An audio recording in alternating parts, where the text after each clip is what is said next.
Assalamualaikum warahmatullahi wabarakatuh. Salam dan bahagia Bapak Guru hebat.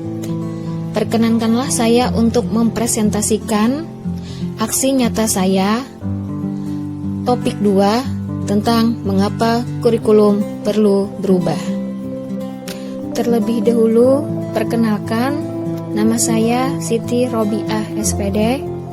Saya adalah seorang guru IPA di SMP Negeri 6 Hulu Sungai Tengah, Kalimantan Selatan.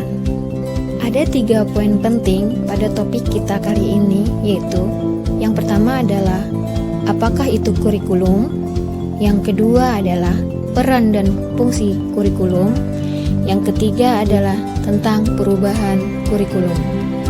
Yang pertama adalah apa itu kurikulum.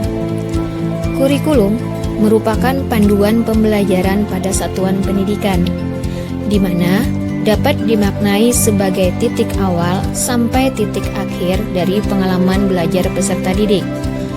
Kurikulum itu kompleks dan multidimensi. Kurikulum itu dapat diibaratkan sebagai jantungnya pendidikan. Dalam dunia pendidikan, adanya kurikulum sangatlah penting. Arah dan tujuan pendidikan diatur di dalam kurikulum, sehingga dalam merancang, melaksanakan, dan mengevaluasi pembelajaran, guru akan berpatokan pada kurikulum yang dipakai di satuan pendidikannya. Yang kedua adalah peran dan fungsi kurikulum. Peran dari kurikulum adalah sebagai pedoman dan acuan dalam pembelajaran, sedangkan fungsi dari kurikulum adalah untuk memandu dalam proses belajar peserta didik. Kurikulum operasional satuan pendidikan atau yang dikenal dengan istilah KOSP harus bersifat dinamis. Artinya, dapat diubah sesuai perubahan dan perkembangan budaya dan zaman, selain mengikuti zaman yang sudah diadaptasi sesuai lingkungan geografis. Muncullah sebuah pertanyaan, pentingkah kurikulum itu berubah? Kurikulum harus selalu berubah agar sesuai dengan perkembangan zaman.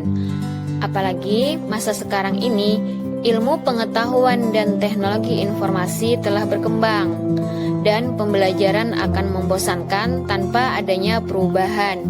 Bukankah tugas kita untuk menyiapkan peserta didik kita untuk menghadapi zaman yang baru, zaman yang sama sekali berbeda dengan zaman kita dahulu? Kurikulum itu bersifat dinamis dan terus dikembangkan atau diadaptasi sesuai konteks dan kebutuhan peserta didik untuk membangun kompetensi sesuai masa kini dan masa yang akan datang. Bagaimanakah cara untuk mewujudkannya?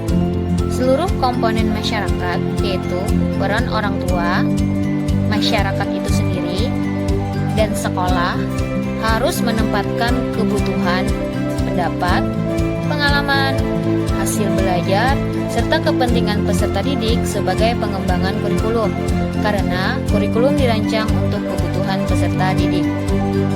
Demikianlah hasil presentasi tentang aksi nyata saya, topik 2 tentang mengapa kurikulum perlu berubah. Semoga bermanfaat. Terima kasih banyak. Salam dan bahagia Bapak dan Ibu guru hebat. Wassalamualaikum warahmatullahi wabarakatuh.